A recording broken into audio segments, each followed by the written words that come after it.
Bonjour à tous et merci beaucoup déjà à l'Orga pour cette super conférence. Je suis Erwan Chevalier et je suis avec mon collègue Guillaume Couchard. Nous travaillons tous les deux au sein de la société Sequoia. Pour ceux qui ne connaissent pas, juste rapidement, on est un éditeur en cybersécurité et on fournit un logiciel qui permet un SIEM XDR en mode SaaS, qui est opéré par des partenaires MSSP qui opèrent des SOC pour leurs clients. Et nous, au sein de Sequoia, on travaille pour l'équipe TDR, où on fabrique le renseignement au sens large, donc CTI et règles de détection. Et c'est exactement ce qui nous a amené à choisir, à venir vous parler de ce sujet-là, de la détection sous Linux, et au moyen d'un mécanisme de sécurité qui s'appelle LandLock. Donc on va parler de ça, on va parler déjà de qu'est-ce que c'est que LandLock, comment ça fonctionne, comment c'est implémenté et comment un utilisateur peut s'en servir. Et ensuite on verra un point fort qui nous a beaucoup intéressé, nous, c'est comment on peut l'utiliser pour faire de la vraie détection à partir d'exécution de binaire. Et enfin on va recontextualiser tout ça dans un axe plus orienté menace, avec des cas qui nous sont apparus vraiment les plus pertinents dans le contexte actuel. Alors tout d'abord, qu'est-ce qu'est LandLock? Je ne sais pas s'il y a déjà des gens qui l'ont utilisé dans la salle, mais on va voir tout de suite déjà que c'est un moyen pour une application sous Linux de se sandboxer par elle-même.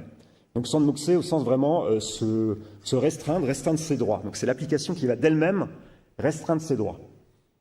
Donc c'est disponible dans le noyau Linux depuis 5.13, donc depuis plus de 5 ans maintenant, et envoyé, distribué par toutes les distributions connues de Linux, et surtout activé par défaut. Ça c'est un point important.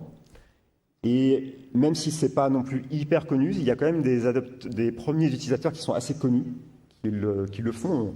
On n'a pas forcément conscience, mais par exemple OpenAI avec leur partie Codex a implémenté LandLock. Sur Ikata, on a parlé tout à l'heure dans la présentation de ce matin, également. Des choses plus orientées cloud, comme ce projet Cloud Hypervisor, et des choses un peu plus, qui étaient jusque-là pas forcément très connues, mais qui ont fait du bruit suite à une attaque, la librairie XZ. Donc pour ceux qui n'avaient pas suivi, c'était une attaque par fournisseur tiers, on va dire, supply chain, où l'attaquant a cru bon d'essayer de désactiver cette activation de ce mécanisme qui est LandLock. Et on va tout de suite rentrer dans le vif du sujet avec les principes qui nous semblent intéressants en termes d'implémentation de LandLock. C'est des principes, rien de nouveau en termes de sécurité sous Linux, mais c'est des choses un peu qui sont des piliers de son fonctionnement pour nous, notamment celui des moindres privilèges déjà, pour commencer. Donc ça veut dire que l'application, enfin LandLock, va utiliser le minimum de privilèges nécessaires, et l'application LandLockée va mettre en place un mandatory access control qui va concerner uniquement son binaire. Donc ça ne va pas avoir un impact sur les autres binaires, sur le fonctionnement du système. Deuxième point, donc on a vu, c'était pour se sandboxer. Et ça va utiliser pour se faire des objets noyaux de haut niveau, et on va y revenir pour le système de fichiers et le réseau. Troisième point, c'est la politique par défaut. Ça va être une politique de blocage par défaut. Donc le développeur va venir lister et autoriser certains accès. Et enfin, un dernier point, c'est que LandLock fait partie de le framework sous Linux qui s'appelle Linux Security Module, LSM. Donc ça va permettre aussi de cumuler LandLock avec d'autres mécanismes qui sont aussi des LSM sous Linux. Et donc vraiment de faire de la défense en profondeur. Pour voir si LandLock est présent sur votre système et est actif, voilà, j'ai listé cette commande-là. On peut voir que là, il est démarré, il a été initialisé, il est présent sur le système qui tourne. Et à partir de ce moment-là, en fait, pour côté utilisateur, côté administrateur, il n'y a plus rien à faire. C'est-à-dire que si on a un binaire LandLocké qu'on veut faire exécuter dessus, ça va juste fonctionner. Ça va déjà être disponible. Si on prend un peu plus de recul au niveau architecture maintenant, pour bien insister, donc votre binaire LandLocké, il va être dans cette partie-là, côté userland, et ça va vraiment être une application dont le développeur a préparé le code pour fonctionner avec LandLock. On va voir comment. Donc il va écrire la politique dans son code source, il va compiler le binaire, et au moment de l'exécution, le binaire, il va fonctionner comme d'habitude, il va passer par l'interface système, il va arriver sur la partie LSM, et là, il va être redirigé sur la partie landlock LSM, qui lui va faire l'autorisation ou le refus d'accès à des objets noyaux. Donc pour le développeur, maintenant, côté API, comment il peut faire? Ce qu'il va faire, c'est qu'il va définir une politique de sécurité vraiment très granulaire.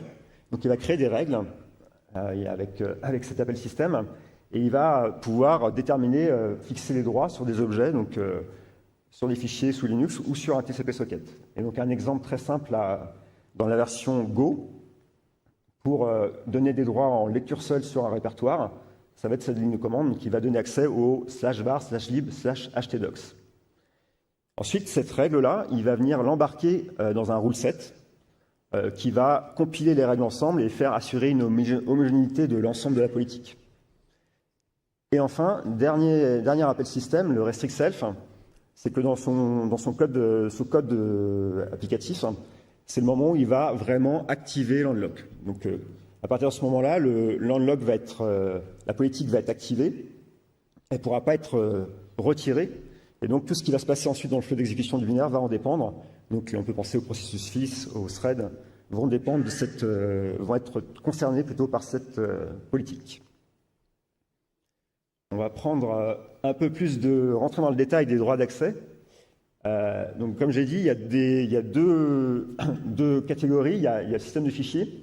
Et donc là, on va retrouver des opérations assez granulaires en lecture, en écriture, enfin toutes les opérations que vous avez classiquement sous Linux, également sur des liens symboliques, par exemple. Donc, il y a ce niveau de granularité.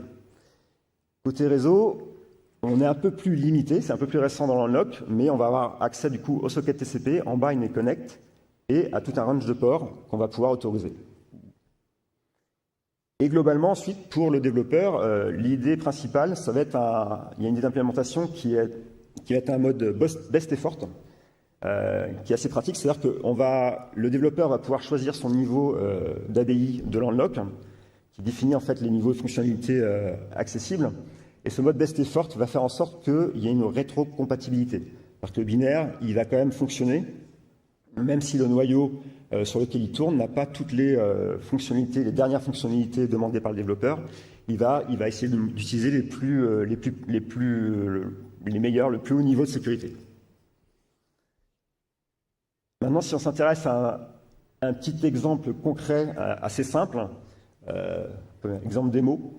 Là, j'ai pris un exemple avec en haut la première ligne de commande, c'est sur un binaire, on va dire un serveur web en Go volontairement vulnérable, par exemple à une attaque par directory path traversal.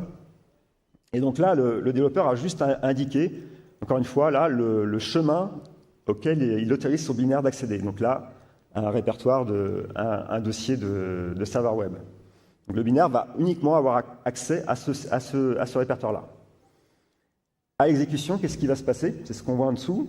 Donc, un utilisateur qui va demander un accès à ce fichier, à un fichier normalement hébergé à cet endroit-là, va obtenir son accès. Et dès qu'il va tenter quelque chose en dehors de ce répertoire-là via un pass transversal, parce que le code est vulnérable, il va avoir en retour un accès refusé, tout simplement. Et côté serveur, voilà, on va voir que le serveur a essayé de servir ce fichier, mais voilà. Côté utilisateur, il a bien un retour bloqué. Donc ça, c'est volontairement un exemple simpliste, mais on se doute bien que sur des binaires complexes, ça peut être quelque chose de pas évident. Voilà, on est toujours dans listé de tous les accès fichiers ou réseaux dont notre binaire a besoin. Ça demande un certain effort. Et comment dire, aller s'aider avec ce travail-là, il y a un outil compagnon qui est assez intéressant qu'on a pu tester également, qui vient aussi du développeur de l'unlock, qui s'appelle Island, qui a un wrapper en fait en ligne de commande développé en Rust et qui va permettre de faire du sandboxing dynamiquement sans avoir à recompiler un binaire. Donc là, ça va permettre dans un shell d'exécuter des binaires et de définir la politique de sécurité uniquement dans un fichier de config. Donc il va y avoir un aspect très dynamique. Donc le fichier de config, c'est ce qu'on voit sur la droite. Ça va reprendre un peu les mêmes principes d'autorisation aux objets file et réseau. Et donc l'intérêt, ça va te permettre de lancer des binaires sans les modifier, et donc de voir si le binaire fonctionne bien, s'il ne manque pas des politiques, si tout fonctionne comme prévu. C'est aussi d'autant plus intéressant, c'est que dans les versions récentes, Landlock intègre maintenant la notion de télémétrie ou de logging, assez classique sous Linux, et ça va grandement aider à la compréhension de ce qui se passe, et c'est ce dont Guillaume va vous parler maintenant. Oui. Bonjour à tous, merci Erwan. Et donc du coup on va enchaîner avec vraiment l'ingénierie de la détection avec Landlock donc sur Linux. Donc déjà c'est plus récent comme Erwan l'a dit, donc c'est depuis le kernel 6.15 que c'est présent, depuis l'ABI 7 de Landlock. Et en gros ça log comme Erwan l'a expliqué, Landlock fait du denied access, et donc ce qui est logué c'est seulement les denied access. Ensuite, ce qui est pratique, c'est que c'est directement intégré avec le Linux Audit Framework. Donc, il n'y a besoin de rien faire et il n'y a même pas besoin de règles custom pour l'Audit Framework. Comme d'habitude, il faut faire des règles spécifiques pour à peu près chaque truc. Là, c'est directement intégré, donc c'est assez cool. Et on va rentrer directement dans le vif avec donc l'utilisation d'Island, comme Erwan l'a mentionné, pour faire une petite démo très rapide. Donc, Island, ça fonctionne d'une manière assez particulière, c'est-à-dire qu'il faut d'abord créer son profil, et ce profil s'applique à un répertoire. Donc là, on a, par exemple, c'est appliqué au répertoire TMP Landlock. Ensuite, quand on fait la commande Island Run, là, avec curl Google, direct, on a un cool node connect. C'est pas un problème réseau, c'est juste Landlock qui deny l'accès, parce que par défaut, Island est ultra restrictif, rien n'est autorisé, quoi. Et du coup, il y a un deny. Et le petit "-l" que vous voyez est récent, et c'est pour activer le logging. Et on voit que si on ne met pas Island Run, curl marche normalement, quoi. Donc voilà un peu pour comment ça marche avec Island. Et maintenant, on va observer les logs. Donc, on ne voulait pas vous faire peur, mais donc du coup, il y a quelques logs qui vont apparaître. Si vous ne connaissez pas trop Audit, globalement, ici, il y a 3 lignes de log. Et le premier log, là, c'est un 1423 qui signifie Audit Landlock Access, donc qui est spécifique à Landlock et qui nous intéresse particulièrement. Et le second, qui est en fait toujours présent aussi, c'est Audit Landlock Domain pour 1424. Et donc en fait, ces logs sont générés là juste avec l'exécution de ma commande curl. Et entre ces deux, il y a un log syscall classique pour l'exécution du binaire. Ensuite, dans le log 1423, on a le domaine. Le domaine, on pourrait presque faire une conf dessus, je pense. C'est assez complexe, la hiérarchie que Landlock a mis en place pour l'exécution des process. Mais globalement, un domaine permet d'identifier à partir d'une exécution les différents événements reliés à cette exécution. Donc, par exemple, il y aura le process landlocké qui est exécuté et ses process fils, typiquement. Et donc ici, ça nous sert particulièrement dans le logging parce que, en fait, ça permet de corréler les événements landlock entre eux aussi sur une même exécution. Donc là, vous voyez, normalement, l'écran est bien. Donc vous voyez que c'est la même valeur et c'est assez pratique. Ensuite, dans le log 1423, qui est quand même, de notre point de vue, le plus intéressant, il y a un champ qui s'appelle blockers, et ce champ blockers signifie l'action qui a été bloquée par Landlock. Ici, netconnect TCP, parce que comme Erwan vous l'a souligné, ça fonctionne sur des objets kernel, et donc ici, c'est sur une socket TCP. Voilà. Après, vous voyez, il y a d'autres infos intéressantes comme l'adresse destination, etc. Mais c'est un peu chiant, on n'a pas la command line, etc. dans le même log. Et ce qui est pratique, je ne sais pas si vous êtes familier avec Elastic et leur Golib Audit sur Linux. Si vous avez déjà utilisé AuditBit, c'est ce qui est utilisé. Notre agent chez Sequoia, c'est ce qu'il utilise aussi. Et en fait, juste pour info, quoi. Du coup, ça rejoint les logs et ça vous permet, dans la même ligne de log, on va dire, d'avoir l'info que c'est un 1423, la command line qui est exécutée, l'action qui a été bloquée par l'unlock, etc. Donc, en gros, on a toutes les informations qui nous intéressent dans un log. Donc, c'est des logs utiles. De notre point de vue, pour un analyste SOC, hein, c'est plutôt dans ce contexte-là qu'on se place. Et c'est assez cool parce que nous, on le voit un peu comme, je ne sais pas si vous avez déjà utilisé un antivirus et les logs d'un antivirus, c'est un peu le même principe. Il met en quarantaine un fichier, c'est quand même intéressant d'avoir le log pour savoir qu'est-ce qui s'est passé et investiguer dessus après. L'unlock, c'est un peu le même principe. L'action a été deny, mais pourquoi? Et donc c'est ça qui est intéressant de notre point de vue. Du fait que l'unlock soit appliqué au binaire, comme Erwan a insisté dessus, le scope est de base assez réduit. Ça s'applique à certains binaires qui normalement sont d'intérêt et qui normalement sont maîtrisés, qui ont été testés par les développeurs, etc. Parce que sinon, il ne marche juste pas le binaire. Donc voilà. Donc de fait, ça fait, by design, on va dire ça comme ça, moins de faux positifs. Et pour finir, il n'y a pas besoin de 50 règles différentes, que ce soit au niveau d'audit, comme j'ai dit, il n'y a pas besoin de règles tout court. Et au niveau de règles de détection, en fait, nous, on en a fait qu'une, et ça correspond à la présence du champ bloqueur, ce que je vous ai montré précédemment. Ce champ, nous, on ne l'a jamais vu ailleurs dans d'autres logs Linux, donc ça ne nous a pas causé de problème. Côté inconvénient, on n'a tellement pas de faux positifs qu'on n'a pas de hit tout court, donc on ne sait pas si c'est... On sait que notre règle marche, on sait qu'on a beaucoup de clients qui nous envoient des logs Linux, on en a pas mal, et par contre on n'a pas d'alerte. Donc soit tout se passe très bien, soit personne utilise vraiment l'unlock encore, ou n'utilise pas des trucs comme OpenAI, Codex, etc. qui utilisent l'unlock, soit il n'y a pas eu d'exploitation, on ne sait pas trop. Et peut-être aussi tout simplement que l'unlock est activé, mais que le logging étant moins connu et plus récent, peut-être qu'il n'est pas activé avec le logging aussi, ce qui est dommage pour nous. Mais malgré tout ça, on pense que c'est intéressant et c'est pour ça qu'on voulait en parler particulièrement aujourd'hui. Donc voilà, maintenant qu'on vous a un peu balayé qu'est-ce que l'unlock et comment ça marche, le logging avec l'unlock et la détection globalement, on voulait vous présenter quelques use cases qui sont plutôt orientés menaces de ce qu'on voit dans les news assez récentes et comment l'unlock en fait permet de s'en prémunir et de les détecter. Et c'est Erwan qui va enchaîner. Merci Guillaume. Dans ce premier scénario, donc il y aura deux scénarios, et le premier scénario, on a pris comme exemple celui des agents de code, de l'abus d'un agent de code.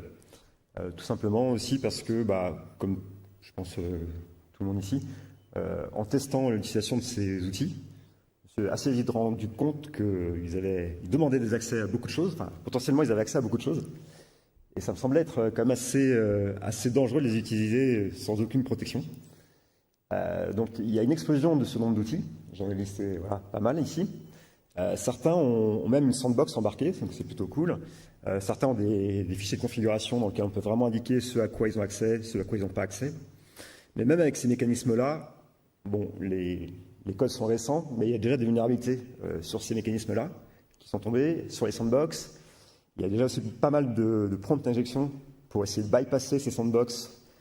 Voilà. Donc, j'aurais bien aimé vous montrer un exemple comme ça, mais c'est des choses qui sont corrigées assez rapidement et de manière rétro dans le passé. Donc avec tous les binaires qui sont patchés, donc c'est très difficile à remontrer, mais il y a beaucoup d'exemples de rapports quand même publics.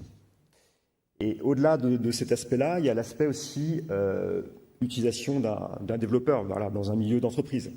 Un développeur, il va utiliser ces outils parce qu'il en a besoin, et parfois il ne va pas forcément avoir conscience de ce à quoi il donne accès. Quel répertoire qui contient des secrets peut-être, des secrets de test, de prod. Donc il y a tous ces aspects-là qui sont quand même un risque potentiel dans un milieu d'entreprise. Et enfin, cumulé à ça, il y a les aspects attaques par supply chain. Là, j'ai indiqué un exemple récent vous avez peut-être entendu parler de Team PCP, qui est un threat actor qui s'est spécialisé un peu dans la compromission de chaînes au moyen de, voilà, en passant par des repos de packages comme NPM et PyPy. Et donc, ils ont compromis différents paquets, notamment un de ces paquets, différents paquets utilisés par des agents de coding, notamment, par exemple, celui de la lib Mistral AI. Et, in fine, ça permet l'exécution via des agents de coding de code externe pour faire de l'exfiltration de données. Donc ça, si effectivement, dans votre modèle, il n'y a rien qui l'empêche, il n'y a rien qui le protège, ça peut aller très, très vite en termes d'exfiltration et c'est un vrai risque. Donc pour démontrer un petit peu ce cas-là, j'ai pris un exemple pour s'en prémunir avec un agent de coding qui s'appelle OpenCode et je l'ai sandboxé avec un outil qui s'appelle Nono, qui est un peu similaire à Island, mais qui est une sandbox qui est développée par le créateur de Sixter, pour ceux qui connaissent. Et c'est une sandbox qui est spécialisée dans les agents de coding. Donc il supporte différents agents de coding, Code, entre autres. Là, j'ai pris OpenCode. Et donc là, comment on l'utilise? C'est assez simple. On va lui demander de tourner en prenant le profil OpenCode et je lui demande d'exécuter OpenCode. Et là, qu'est-ce qui va se passer? C'est qu'il va déjà me demander quel droit d'accès je veux donner à OpenCode. Il va m'en lister plusieurs. Là, c'est le répertoire courant. Et ensuite, il va me lister les droits auxquels il va donner accès à OpenCode. Et on voit dans la trace en bas, la partie qui nous intéresse, c'est que il y a l'unlock dedans.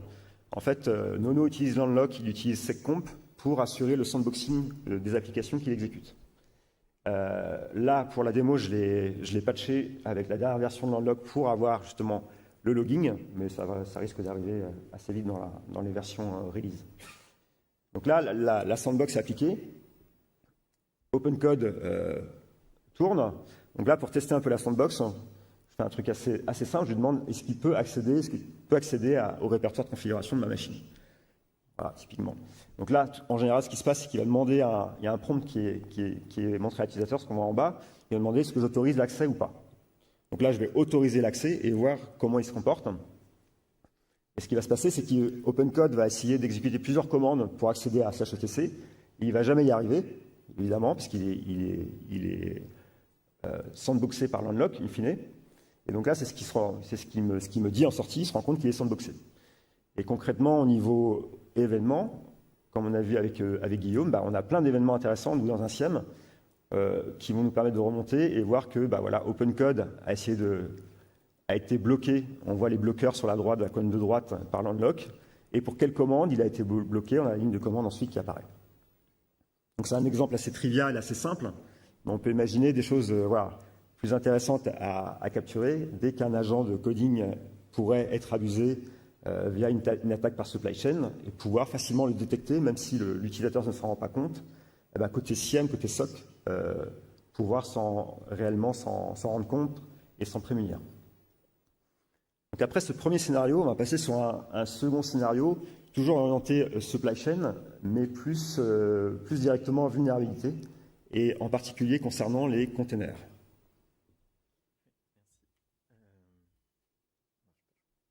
Parler là. Ok. Donc ici en fait on va imaginer plutôt un scénario de CI/CD assez classique où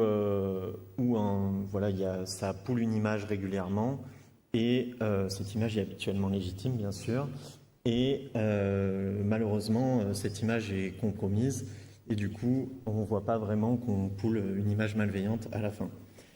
On sait qu'il y a d'autres solutions qui existent pour pallier à ce problème, mais c'est pour le scénario. Et donc, on va imaginer aussi que l'hôte, derrière, il a une vulnérabilité sur RunC qui est plus récente que ça, mais qui est intéressante et qui est rigolote, qui, en fait, c'est juste le principe d'un file descriptor qui n'est pas fermé par RunC, et du coup, en working directory dans le conteneur, dans le Dockerfile, en gros, on met juste le file descriptor qui pointe façon de parler vers ce file descriptor et du coup on est directement dans le dossier 6fsc group que vous voyez là et donc à l'exécution de ce conteneur imaginons que l'attaquant a un shell directement, il fait un ls, il est directement dans le cgroup, il fait un cat /etc/os-release, il est dans le conteneur, donc le conteneur marche normalement. Par contre il fait la même chose, mais en chemin relatif. Là, il est sur Lot, comme vous voyez, il y a Alpine, puis après il y a Debian. Et donc voilà, il fait un escape du conteneur via cette vulnérabilité.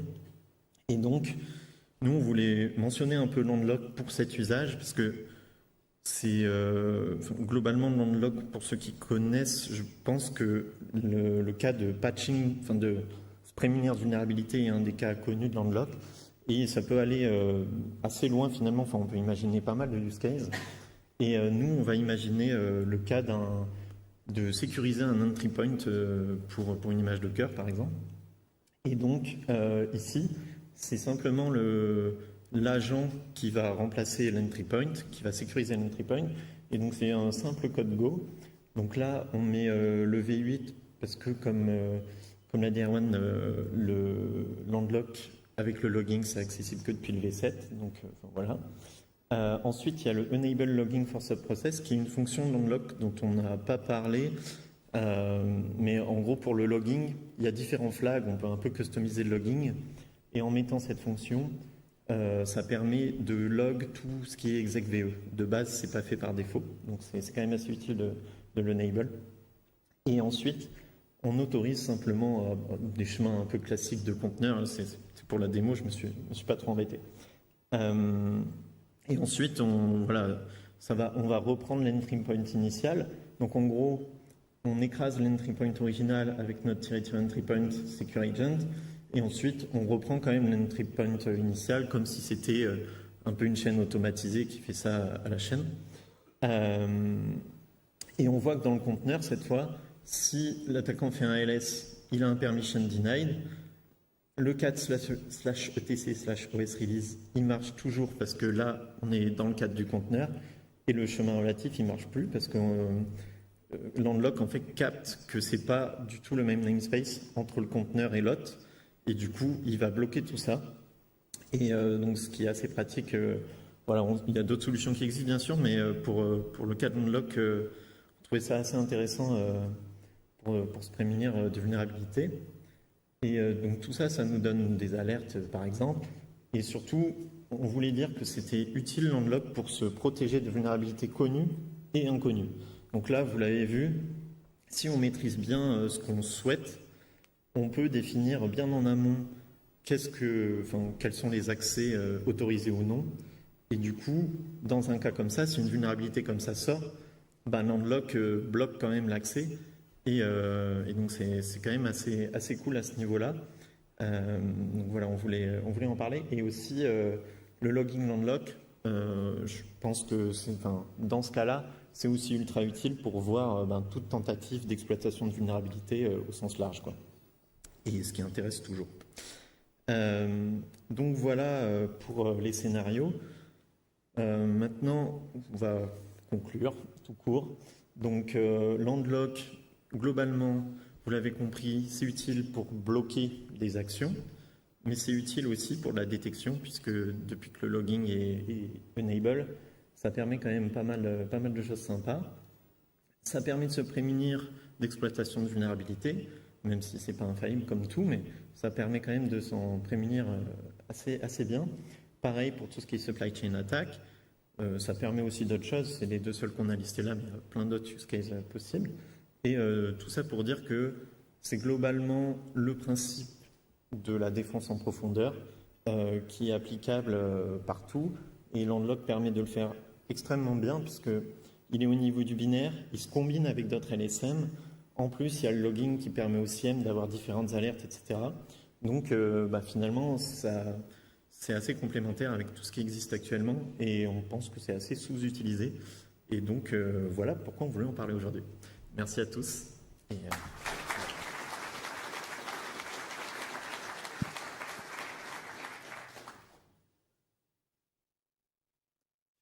questions.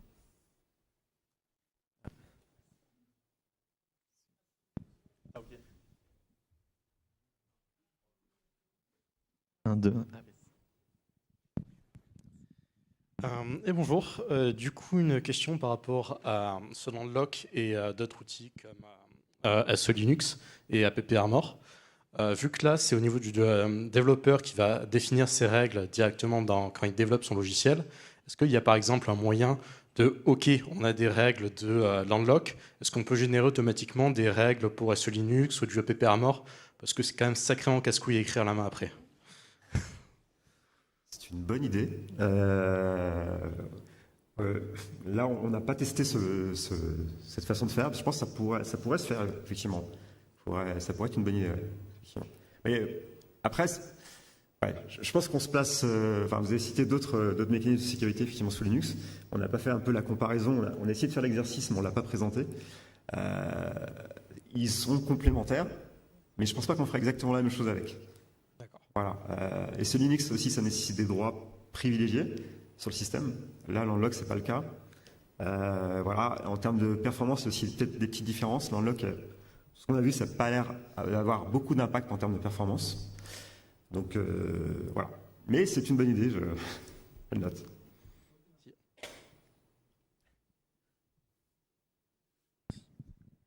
Merci beaucoup à vous deux pour la présentation. C'était super intéressant. C'était un peu la même question, c'était savoir si vous avez comparé avec d'autres outils type FireJail ou BubbleWrap ou des choses comme ça. Et qu'est-ce que ça apportait de plus? Oui, malheureusement, on n'a pas pu tout comparer. On a certains de ces outils que tu cites, on les a. Ouais, moi, j'en ai déjà testé quelques-uns, mais avant d'avoir testé l'unlock il y a longtemps. Là, oui, moi je trouve qu'il y a une simplicité de mise en place. C'est un premier point. Oui, il y a le côté. Enfin, nous, ce qui nous a, on a un peu biaisé parce qu'on est côté ingénieur, enfin détection côté de détection, et donc du coup, ce qui nous a beaucoup plu, c'est d'avoir la télémétrie en fait, tout simplement. Et dans d'autres mécanismes, souvent, ça fonctionne bien. Enfin, c'est bloqué, ça fait le taf. Souvent, ça nécessite quand même, je pense, des privilèges élevés. Là, un point en termes de sécurité, c'est pour ça que j'ai insisté là-dessus, c'est que ça nécessite peu de privilèges. Donc, même s'il y a une vulnérabilité, voilà, ça risque de ne pas avoir un impact fort.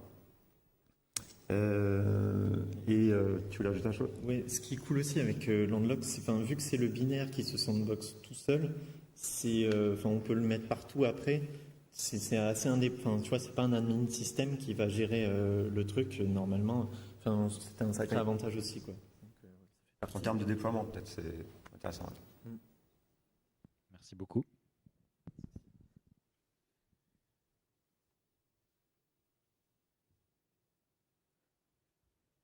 Bonjour, merci à nouveau. C'est encore une question un peu du même style, pas exactement. Donc, si j'ai bien compris, il faut que le développeur il mette dans son code initialement l'unlock et tout ce qu'il y a. Est-ce qu'il y a une possibilité du genre un l'unlock wizard ou un truc qui va l'unlocker son application? Genre, on l'écrit, puis après coup, on se dit, bah, tiens, ce serait pas mal que j'utilise l'unlock, mis à part utiliser l'IA. Est-ce qu'il y a... Oui, j'allais te répondre exactement ça. Ouais. On n'a pas testé, on n'a pas testé ça, mais l'auteur, je veux parler à sa place, mais l'auteur de l'unlock a déjà fait des workshops où il proposait de faire ça, et il a fait un workshop par exemple avec Image Magique, qui est assez sympa à regarder si ça vous intéresse, où il montre comment simplement le landlocker en gros, comment rajouter l'unlock, le support dedans, et c'est assez simple, c'est assez trivial. Je n'ai pas regardé, mais il y a une API donc pour plein de langages différents ou... Oui, j'en ai pas parlé, oui, tu as raison, il y a la libgo, il y a une libgo landlock, et pareil pour Rust. Donc voilà. Donc les langages de choix pour l'instant supportés, c'est avec le C, le Go et le Rust. Merci. Bonjour, merci. Est-ce que l'unlock ne fait que le log, enfin le logging des accès qui sont non autorisés, ou est-ce qu'il tue aussi le processus qui a tenté? Alors, en gros, l'unlock ne va pas vraiment tuer le process, il va bloquer l'accès au kernel object que le process essaye d'accéder.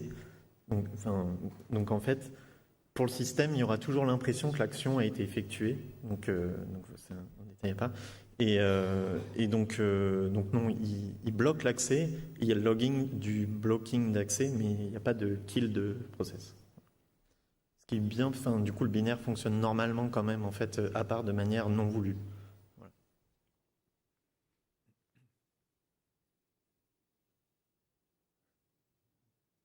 Merci pour votre présentation. Je suis désolé, vous l'avez peut-être dit au début et on avait 1 minute de retard parce qu'on faisait des trucs vachement importants dehors. Mais du coup, est-ce que, dans quel contexte vous l'utilisez aujourd'hui chez Sequoia? Est-ce que c'est déjà quelque chose que vous utilisez en production et qui vous apporte, je sais pas, du renseignement utile ou des capacités que vous n'aviez pas avant?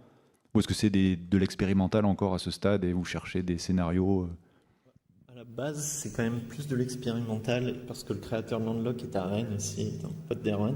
Mais on a une PR en cours, par exemple, pour l'intégrer dans notre agence Sequoia. Mais on ne l'a pas mis en prod pour l'instant. Donc on ne sait pas exactement ce que ça donne. Mais pour nous, c'est utile justement pour Arfangwat. Enfin, on pense que pour les EDR, etc., c'est utile aussi pour se protéger en plus, quoi. À titre perso, enfin, le use case coding agent, je trouve vraiment, je le trouve pratique quand même, personnellement. Il ne faut pas sortir la VM ou un environnement complètement cloisonné pour faire utiliser un agent de coding, mais